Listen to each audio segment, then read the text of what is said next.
I'm watching your lights as you pull away, playing back all our yesterdays. Paper airplanes, city lights.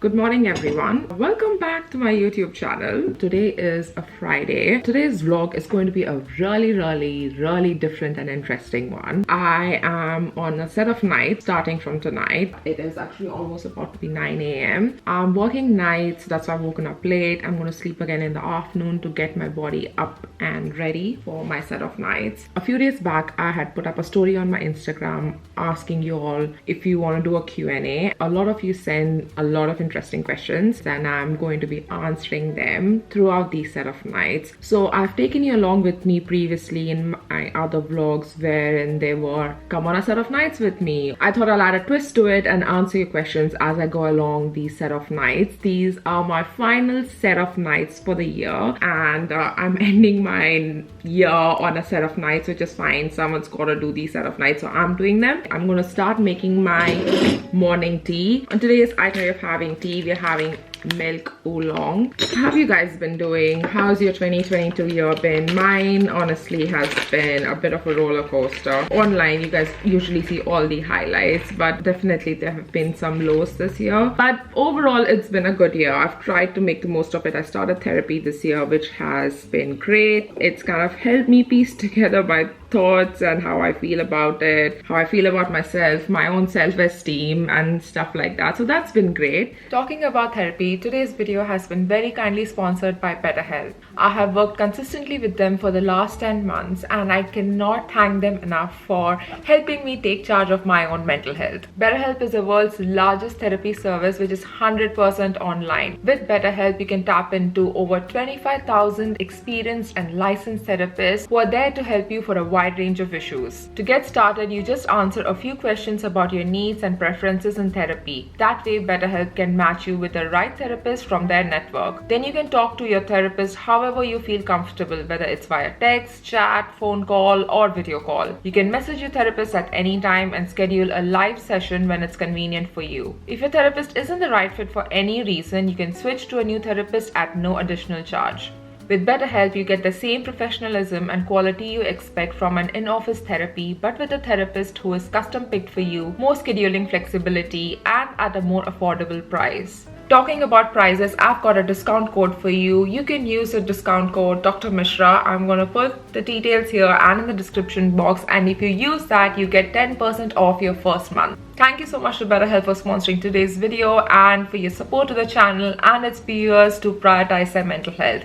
Now back to the video. Right off the bat, the first question, let's start with easy questions for the day, okay? Song of the year. There were so many new songs that came out this year. I actually don't know if this is a new song or not. I don't think it is because it's played through different seasons of the show. The song that I really like, it's called To Build a Home and it is by the Cinematic Orchestra. It's a really good song and the reason why that song stuck with me is because of the show called This Is Us. If you haven't watched the show, if you had to watch one show in your life, and which I highly recommend, it is This Is Us. This question is not even about the show, it's about the song, but if you haven't watched This Is Us, then definitely watch it, and if you have, then you know why I like the song. Are you an Odia? Is your hometown Bhubaneswar? Yes, I'm from Orissa and my hometown is in Bhubaneswar. Orissa is where home is. It's always been home for us. It's a very close place to our heart and Odia is actually my first language. A lot of you guys keep commenting on my videos that aap Hindi mein kyun nahi baat karte ho videos mein, or on my Instagram DMs you said me that why do I not speak in Hindi? The reason is because I don't speak in Hindi in general. I don't speak in Hindi with my family, with my friends, with my husband. But yeah, I am an Odia and after Odia would be English is what I speak, and Hindi is something I just learned in school, but I don't speak in Hindi with anyone. Where did you complete your undergraduate degree from? So I studied in Pune in India and I studied in Bharati Vidyapeeth in Pune. That's where I did my MBBS from and also my 1-year internship from. That's one city that has such a close place to my heart. If I had to ever relocate back to India, we would either live in Bombay or in Pune. Bombay is really expensive. I don't think we can afford living in Bombay. We don't have that kind of money. So maybe Pune is, you know, kind of doable. That's where we would live. So I've answered 3 questions. Hopefully by now my tea is brewed. Were you constantly worrying about whether you will make it into the UK as a doctor or not? I'm going to be really honest. Yes, I was constantly worried. I still am worried. I think till the time I get ILR, I'm going to definitely be worried constantly. As an international medical graduate, constantly worried about your visa, to be very honest, more than your job or more than, you know, your rotations or your stress with training. I feel like I can deal with all of that, manage all that, kind of juggle all of that with life. But the one thing which really puts me on the edge is the whole visa situation. Anyone else watching this will tell me that, oh, it's fine, you've been here for almost like 4+ years now and you will obviously find another job and it'll work out. Yes, but also you never know. So I'm always kind of worried till I have my BRP in my hand for the next how many ever years to be like, okay, fine, I can stop thinking about it. I think it's been really nice being in co-training because my visa was sorted for 3 years. More than making it as a doctor, I think the visa thing has always been at the back of my mind, has always stressed me out. I think the person who's asked this question meant it from the point of when you are preparing for your PLAB exams or you've made the decision of moving to the UK. I completely know what you mean. I applied to, I don't know, over how many jobs when it was my first non-training job I was applying for. So I think now it's changed. People apply for much lesser jobs and get replies much easier, or maybe people's CVs have gotten better and mine was shit. So I was obviously stressed out, and I know the whole wait period, and this is like a game of patience when you decide to give PLAB more than anything, to be very honest. So it always worried me that I did not have a backup for PLAB. When I put all my eggs in the basket for PLAB, I literally did. So I didn't think of, oh, if this doesn't work out, if PLAB doesn't work out, am I going to work just as a JR in India, or what am I going to do? Am I going to switch my profession, work out something else? I never had another plan. It was going to be PLAB, and I just dreamt of this life. I'm like, it's going to happen. Actually, I never even thought, what if it doesn't happen? I just was like, oh, it will take time, it'll happen, it'll happen. This is such a long-winded answer, but yeah, I was definitely stressed out constantly whether I'll be making it in the UK as a doctor or not. I'm still stressed out whether I'm going to be making it as a doctor in the UK or not. Yeah, so these are the questions, and now when you see me next time, I'll be ready to go to the gym. So see you on the other side.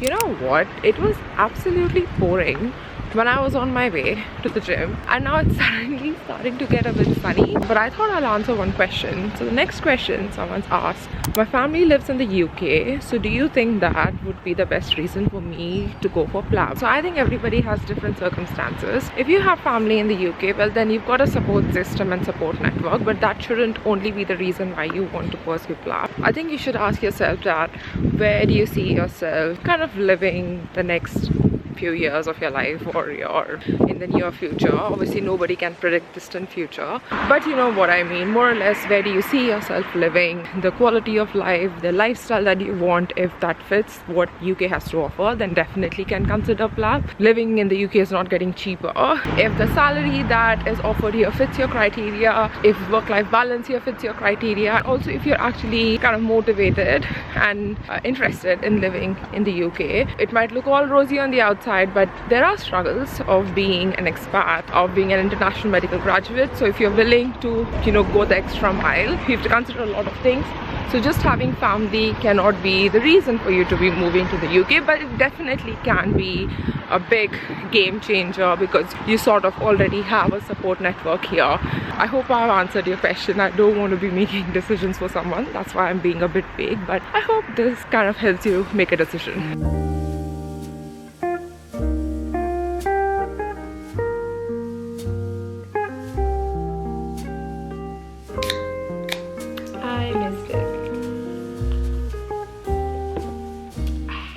It is almost 2 p.m. and it is time to get some rest in. So I'm going to sleep and prep for my first set of nights. So I'll see you on the other side once I've woken up. Toodles.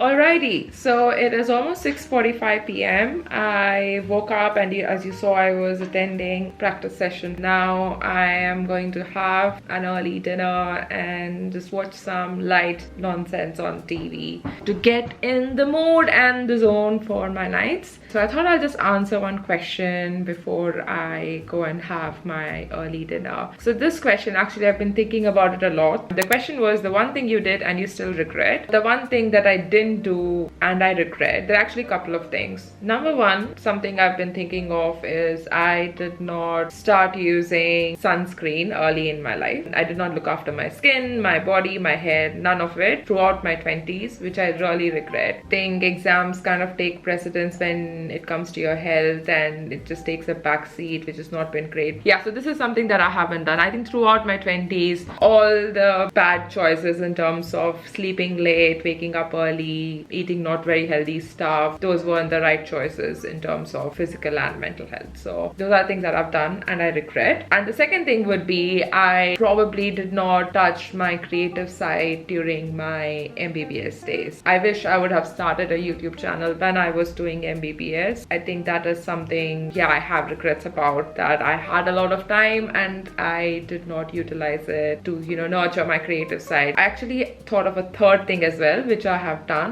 and I regret, is I think in my medical school I was a bit of a people pleaser. I still think I'm a bit of a people pleaser right now, but I was much more of a people pleaser in my med school days. I had lots of things I did not agree with a lot of people, which I did not really voice much. I just wanted to fit in and feel like I'm part of, you know, a circle of people, which wasn't the wisest decision. And over the years I've realized and filtered out people. You know how you have this thing, oh, you need to have a good set of girlfriends or you need to have a good set of friends to survive your med school and stuff like that. I think all you need is one or even two. If you are somebody who thrives well with group of 20 people, that's great. What I've realized is that you just need a couple of people in your life, but they need to be solid people in your life. Having said that, I still have a lot of my med school friends who are still close to me, but I have definitely filtered out people who I don't see eye to eye with a lot of things in life. So that's it. And now I'm gonna go have my early dinner.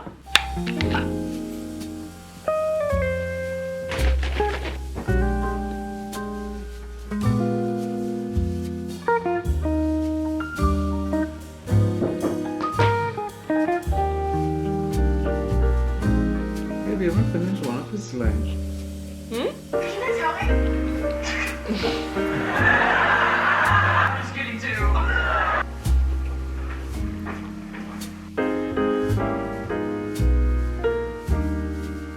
Guess who won? Yay! Mandatory win. Pretty nice.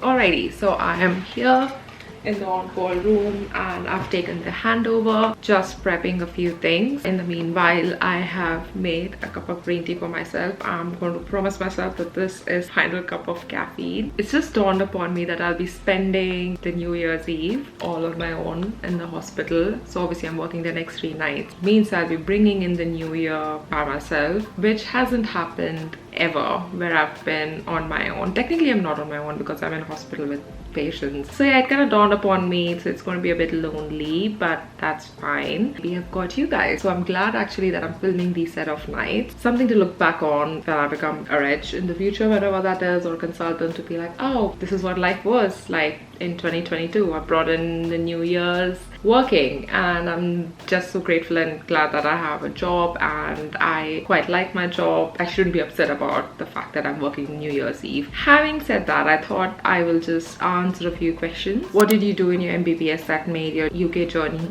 easier? Honestly, nothing. I did not even know I was going to give PLAB and move to the UK when I was in India. It wasn't even on my mind, so I literally did nothing. But if you're somebody who has made the decision of moving to the UK and you're currently doing your MBBS, I would say you can do lots of things. You can participate in extracurricular activities, get certificates for it, which helps with your CV. You can do audits, you can do lots of presentations, presentations, teachings, research, community work, volunteering, so all of these things add to your CV. So yeah, you can do all of these things. I only did extracurricular stuff in terms of like debates and dancing and all that, so I had certificates and proof of that. Academically, I didn't do anything other than just study and give my exams. Does psychiatrists only prescribe medication or they offer therapy as well? Okay, so the way it works in the UK is that for you to be doing therapy as a psychiatrist, you need to either do some extra courses or fellowships, or you need to do higher training in psychotherapy for you to be, you know, offering psychodynamic psychotherapy or CBT or family therapy, or you know, you need to do courses on that outside of your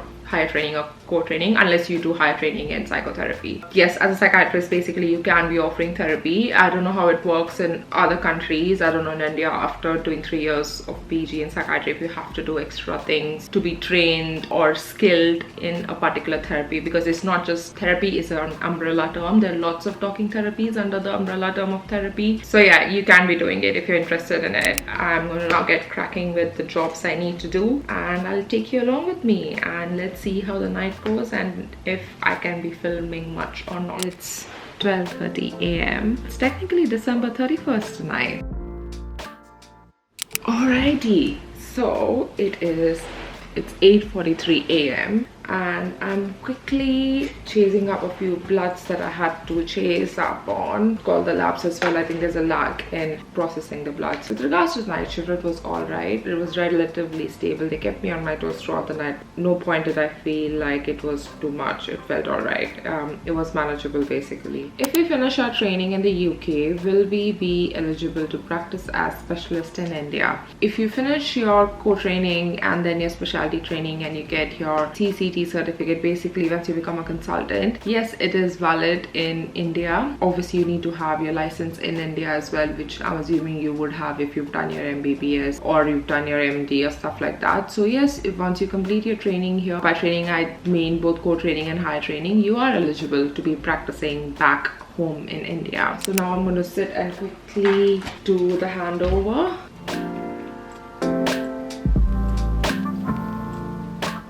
Look at the size of my water bottle.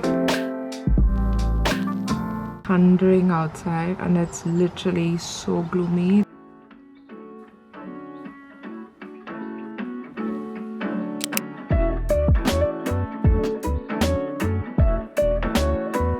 So I've just woken up from my sleep and it is 6:28 p.m. It's going to be New Year in 2 minutes in India. So my sister's calling me, so I'm just going to call her back. Hi! Happy New Year! Happy New Year! Miss you, Nani. Miss you too.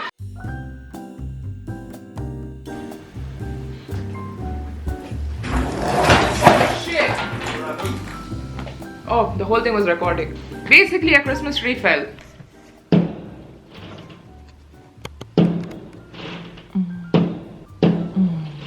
Yay! How cool! Oh, this is pretty cool. Guess who won again? And guess who's pissed?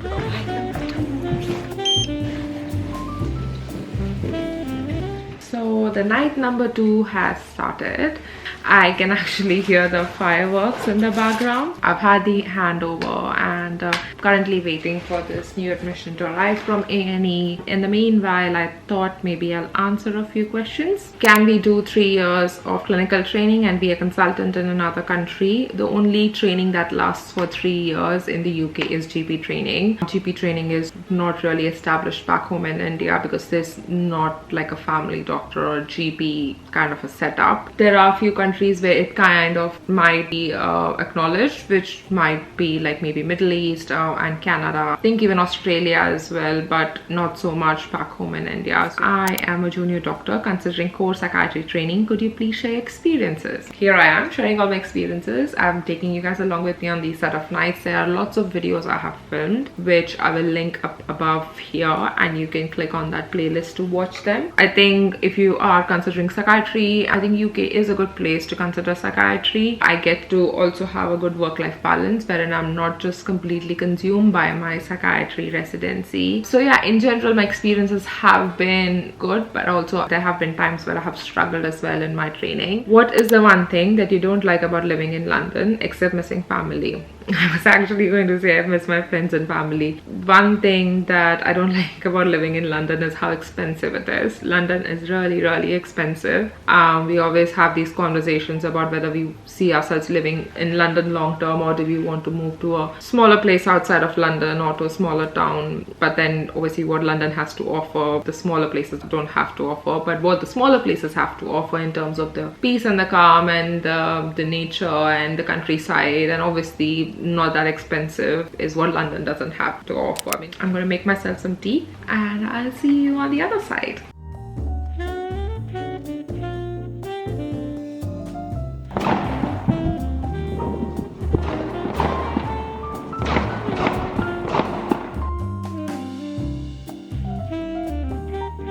I mean, I'll just wait for the videos to come out. Say hi. 3:46 a.m. I'm really hoping. So I am quickly going to read through the notes before I go and see this person.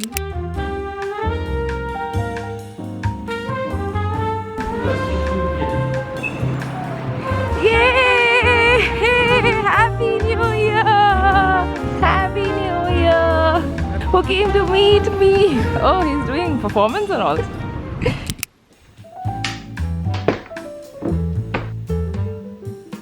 Alrighty, so lunch is served. So I am home now. 2 nights done, one final one to go. Cheers, Happy New Year. So guys, today is 1st of January. I don't know how you guys are feeling about the new year. It still doesn't feel like it's a new year for me. It just feels like any other day. Not so excited about it, only because I am currently doing a set of nights. Do you have any regrets for not appearing for USMLE? Are you really happy with what you chose from in life? I do not have any regrets for not appearing for USMLE for a few reasons, because I was never inclined towards USMLE. It was never even on my radar, so I don't have any regrets. Are you really happy with what you chose from in life? Do you mean professionally, personally? I mean, I'll answer it as a whole in general. I am content with what I chose from in life. I do not have any regrets. I have received much more than I have asked for in life, and I will forever be grateful for that. What is your tattoo? Love your vlogs and posts, and you guys are adorable. Thank you so much for the really nice comment. So my tattoo, I have 2 tattoos. This is my second tattoo actually, which is Anjana Beats, their record label symbol. Anjana Beat is an English label by an English band. So this was my second tattoo. The first tattoo is on the back of my neck. I will put up a picture here.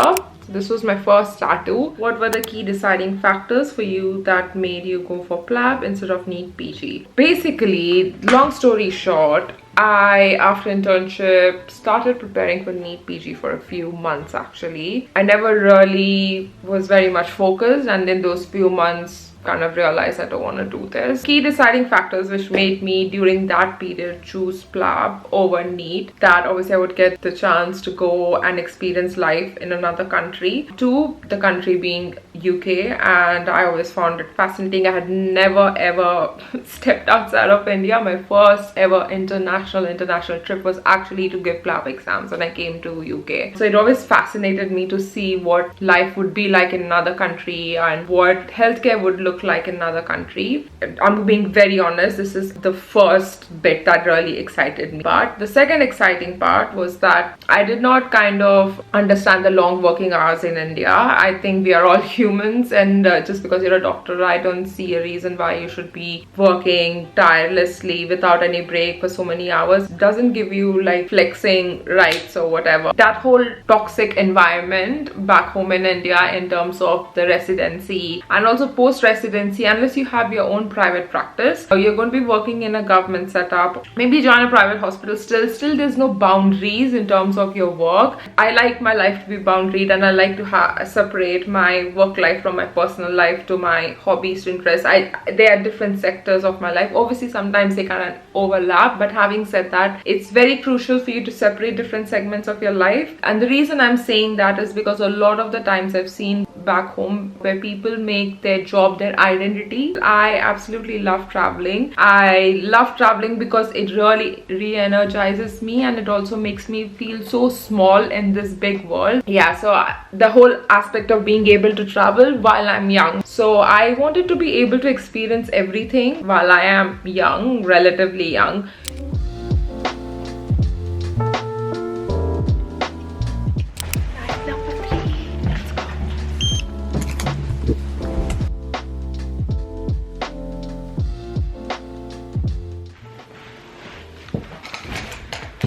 Okay. Whew.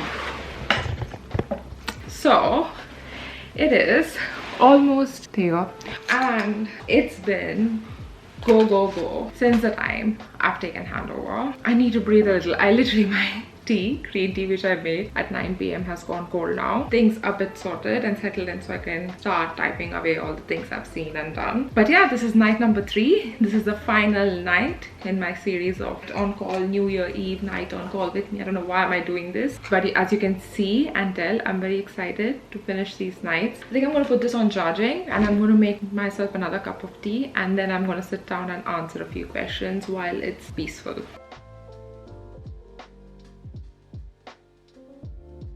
Time for a quick break. We are reaching towards the end of the Q&A and also towards the end of the night shift. How did you find your accommodation during FY2? When I was doing my non-training clinical fellow job, I lived in the hospital accommodation. So that was obviously not on hospital side, it was off site. It was 15 minutes walk. Because I was new to the country, I think the easiest solution I could find was to ask the hospital to kind of get me a place in the hospital accommodation. So you could do that, move in there, get used to the whole life here, and then maybe you can find your own private accommodation after that. Can I apply for a non-training job in the UK that allows me to rotate through different specialities, internal medicine, surgery, obs and gynae, peds, psychiatry, etc.? There are a lot of jobs which have multiple specialty rotations, but foundation training in itself, you rotate through 3 specialities in a year. And I think I will get back to wrapping up few other bits, and I will see you when I have the time. Oh my god,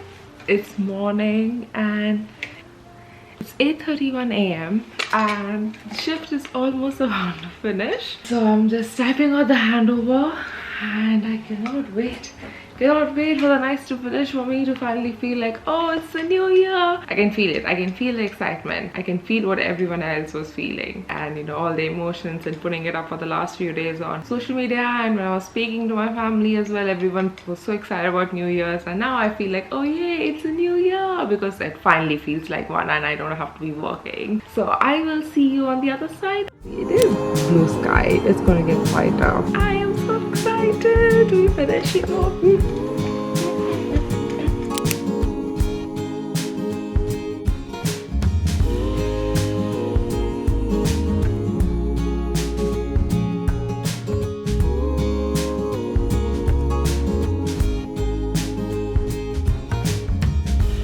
Oh, how easy it's to forget. Still thinking about how we met.